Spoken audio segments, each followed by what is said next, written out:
Hello, hello. So I am making dinner tonight.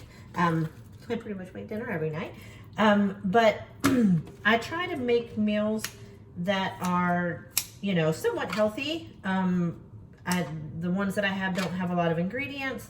My boyfriend is gluten-free, so he can't eat gluten. So I am not able to put in some of the ingredients that I would if I was just cooking for myself. So I have had to look for new recipes and just kind of create some of my own. So the one that I am making right now, I love. It's one of my favorites. It's super simple to make once you get through with prepping your chicken thighs. So I am currently using some just chicken thighs, boneless, skinless. I use 2 packets of those. That allows me to have leftovers for his lunch. And what I do is take each little thigh like this. So you take them, you can see they usually have a lot of like fat and stuff, and I don't like to keep all that. I leave some of it, but not a lot. So I take my little kitchen scissors and I cut that off and just kind of set it to the side. Get rid of anything that I don't want. Also, the thing that you have to keep in mind with chicken thighs, even sometimes chicken breasts from the stores, is that they will have bones or that gristle in them. And so you have to, watch for that when you are prepping it and getting it ready. So I will cut it, and then I kind of, feel it, make sure that it doesn't have a bone in it, or sometimes I'll even feel it when I'm holding it. Like this one here, it does have like a little piece of bone right there that you can see. So you just want to take your scissors and cut that out, because there is nothing worse than eating something and biting into a bone or gristle. Like, that's the worst. Hate it. So you take your 2 packages, or whatever size family you have, and you cut through that and get them all cut into little bite-sized pieces. I just do small bite-sized pieces. And so once you get that all prepped, I'll show you what you do next.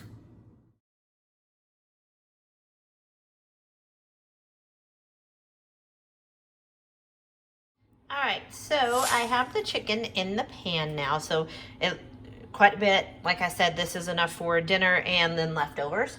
So I have the skillet full of chicken thighs. Then I take chopped onions, just the regular chopped onions, and I put however many I want. Like, I am somebody, I'm not gonna lie, I don't measure, I don't read recipes, I'm not good, because nothing ever turns out the exact same way every time, because I do things differently. I also will be putting in about, probably 2 tablespoons of butter. I just put that in there to help it stay moist and, have that nice texture to it. So I'm going to grab the butter real quick. All right, so I am also going to do a little something different tonight. I really like shallots. I know a lot of people use onion. Like, I just use the minced onion that was, just the minced onions, not pre-cut. I am not a big fan of having my hands smell like onions, and for some reason when I cut an onion, my hands will smell like it for days. Shallots kind of do that same thing, but they're smaller, so I just don't mind them as much. And I do like the flavor that they offer in different meals. So I am doing just a little bit of shallots. I don't like a strong, overpowering onion flavor in my foods, but I do think it offers a nice, just since this recipe doesn't have a lot of ingredients, it just offers a nice flavor, gives it a good taste. So I just cut it like this. You can see I used just the 1 shallot, and then I just cut about half of it. Again, I am not somebody that follows a recipe. I believe part of the fun of cooking is that you can make it your own. You can make it however you want it. If you love onions, hell, put in a ton of onions. If you like shallots, put in a ton of shallots. It's about making the recipe your own and enjoying something and the flavors that it brings. So you can see this is about all that I'm going to be putting in. So I'm going to take that over to my skillet and put that in there. So I have my shallots in the skillet. You can see that I put the 2 tablespoons of butter on either side. I use Challenge butter. It can be any kind of butter. I just like the one, again, that's simple ingredients, doesn't have a lot of stuff in it. The Challenge butter or the Tillamook butter are basically, I mean, literally, I think it says on here, pasteurized cream and salt. So it's 2 ingredients. So that's why I go with those. And then I just kind of mix the chicken all around as it's cooking, just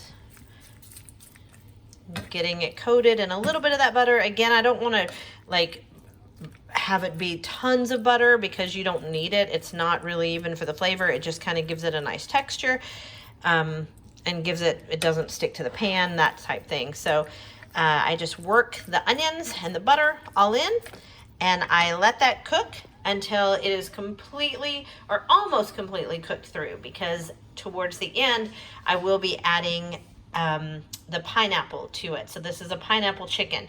Also, I am using just a little bit of ginger. So again, no measuring, I just sprinkle on some ginger to give it some flavor.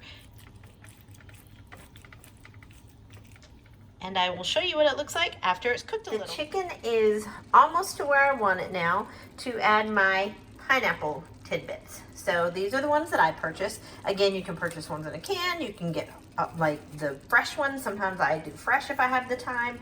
But if I'm just needing to like quickly put something together for dinner, or again, like I said, for meal prepping, this is a perfect meal. So I am going to open this up, and I'm going to use 2 of the cups in here. So I use 2 of the pineapple tidbit cups that you can see there, and I pour one in with the full juice, and then the next one I pour out a little bit of the juice so that it's not going to be too watery. As you can see from the chicken here and the natural juices of the chicken and the butter that I use, the 2 tablespoons, it produces enough of the liquid. So I don't want it to be super runny, but I do like to leave a little bit of that pineapple juice because it makes the chicken taste really sweet and delicious. So I'm going to go ahead and pull out those 2 and pour it in now. Here are my 2 cups that I just pulled out. This one has been drained completely. So you can see I just pulled the top off and drained it into my sink.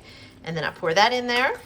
This one, I left the juice. So this one, I have the juice, and I just pour that all in. So now I've got 2 cups of the pineapple tidbits, and I, again, will just stir those in to the chicken and let them cook with the chicken until it's completely cooked all the way through.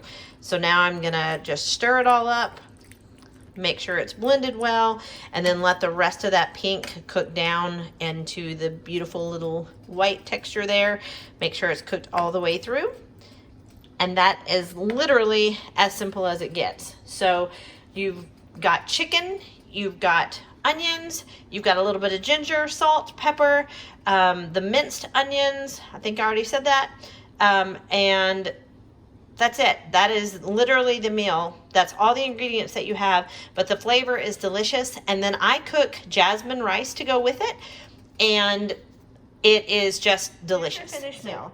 I usually use about a cup to a cup and a half of jasmine rice, and then you have your pineapple chicken thighs. I hope that you guys will enjoy this recipe as much as my family and I do. I love that it's quick, it's easy, and it has a good flavor. So please, if you have any questions or any comments, you can leave them below, and I'll be happy to answer them. I appreciate you taking the time to watch.